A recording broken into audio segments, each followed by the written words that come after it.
on the combine now. Gonna go and cut some spring barley. Got on it and it's so warm already that it's hot in the cab because of all the glass. So hopefully the aircon will start working soon. Just cutting this immaculate field of spring barley next to some potatoes. There's a couple of pylons to kind of go round and mess about, but a bit of a funny shape, which looks nice. All stood up as well, which is good. Lovely straw coming out the back. It's a funny shaped field, so I'm going basically straight through the middle now rather than cutting that dog leg on my right hand side. Otherwise I won't get all the way around without emptying the tank, so I'm just cutting this off and then I'll do that separate. It's feeding in nice anyway. Nicely getting through it now. I've done that awkward corner. Tom's got his Bailey trailer on with its easy sheet. That's hydraulic, so you don't even have to get out the tractor. That's what that thing is on the front of that arm. Got the GPS on now, 50 tonne an hour, just taking it nice and steady because it's quite mossy, sort of sandy ground. If you go too fast, it pulls it out the ground rather than the knife cutting it. Anyway, it's a nice, respectable speed. There's only 2 of them carting and it's an hour round trip. So if it went even quicker, I'd only be sat waiting for a trailer anyway. So just pace it nice. Just going to go to the far end and get the last pass, and then I end up finishing at the right end of the field, and then that's 20 acres of barley ticked off, which didn't take long at all. About an hour and 40 minutes maybe. Got to wait for a trailer as well. So 2 hours in total with the wait for the trailer. The road closures, but the contractor said that we can go on the grass verge round, so that's quite handy.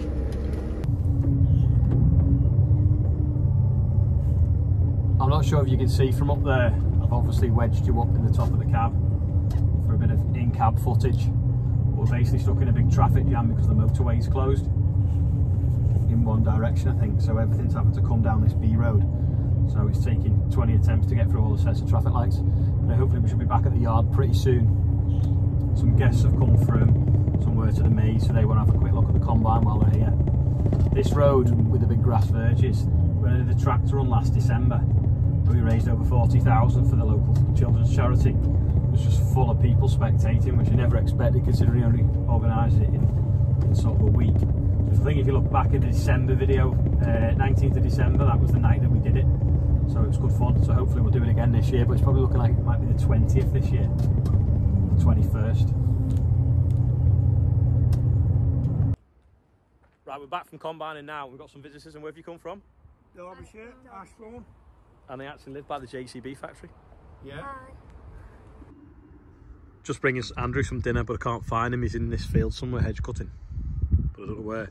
Anyway, I just thought I'd show you this. These sunflowers and sweet corn are in this field. This bit gets a bit scrappy at the edge and floods. So we sowed it with some wildflowers mixed with some sweet corn and sunflowers. And it's just all sort of coming ready now. So it looks quite good, full of butterflies as well.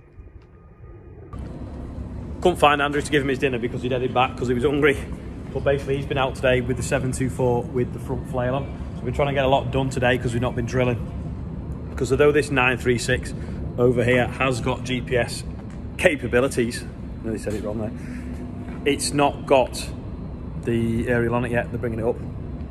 So it's a bit overkill putting a 936 on a hedge cutter. So we've had it on the 724. Someone was asking me today what we protect it with. Just a layer of dust, that's all we use. We should maybe guard it when it's on the edge cutter, but to be honest, it isn't too bad, this edge cutter. It's got a nice rubber flap on the front, so it doesn't throw too much stuff forwards, and as long as the rotor's going in the right direction when you're using it, it's fine. Anyway, you've got a Bomford edge cutter on the back of it. But about, I don't know, 3 or 4 years ago. Sam says it's not big enough though, and he wants a bigger one. But it's adequate at the moment for what we're doing, and if the deal adds up to swap it, we will do. And then on the front of it, we've obviously got the Kyrogen, is it pronounced? Front flail. No, sorry, Kinsella flail. This come off Spalding's.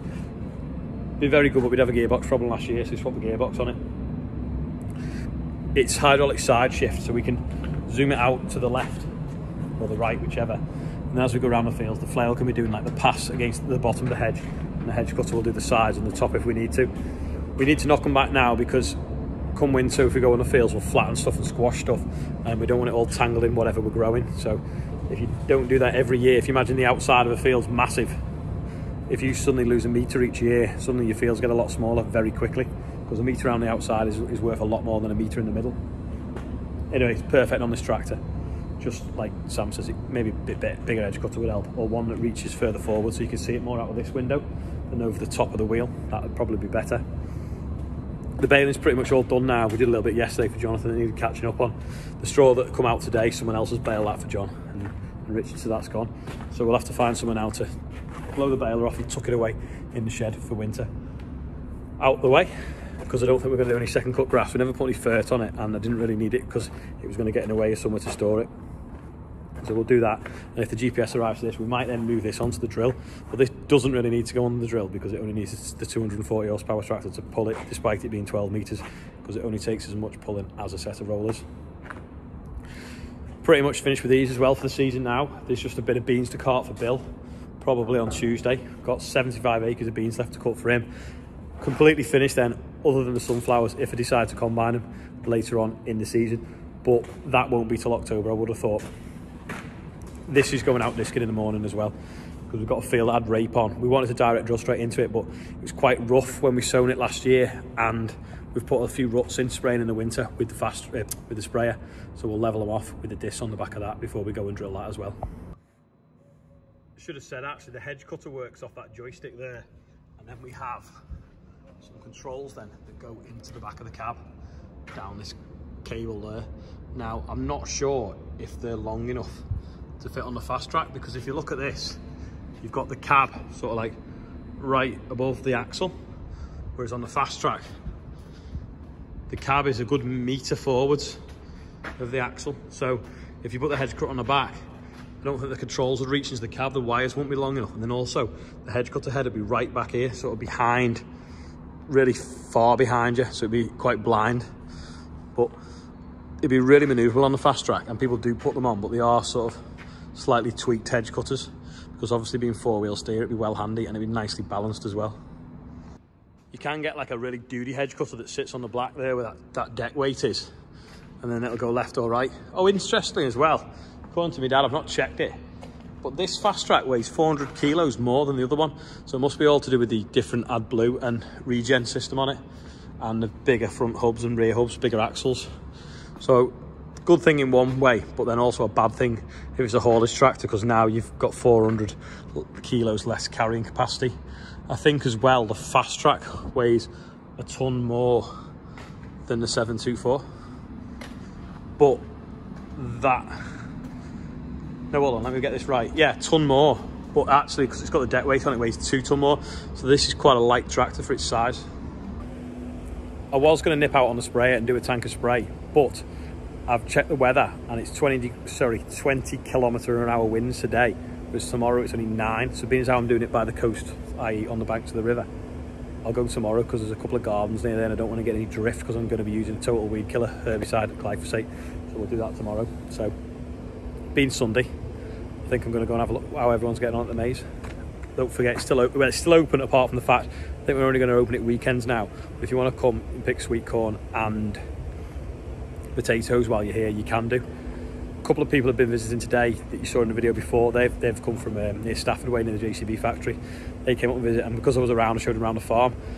And a lot of people have done that too this year that have visited the maze, and it's all right when I'm not too busy, but sometimes I will be busy and they can't obviously do that. I didn't know whether maybe in the winter when we're a little bit less hectic, maybe I should have sort of an open day for charity where people can like sort of pay to visit and raise money for charity maybe. So if anyone was interested in that and you think there'd be enough demand, let me know, and maybe we could arrange some dates in the winter for doing that. Would give us a good reason to sort of have a good tidy up, clean everything off and get everything parked in a nice neat row. Third sunflower field's coming on pretty well. We're getting a good height to them now. I'm going to go over here where they're quite tall. I don't know where they've all appeared from because they look quite thin, these. But, oops, ladybird. I'll just turn the camera. The sort of nose height, and obviously we'll go a little bit more and then open out. So that's pretty good. So we'll be able to mow a path in this in a few weeks. Look at that for a sunflower, James. How many heads are on that?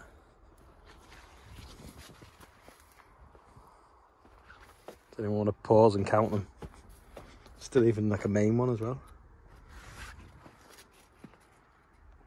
Gonna need a sharp combine knife to cut that stem. Look at it compared to that bottle.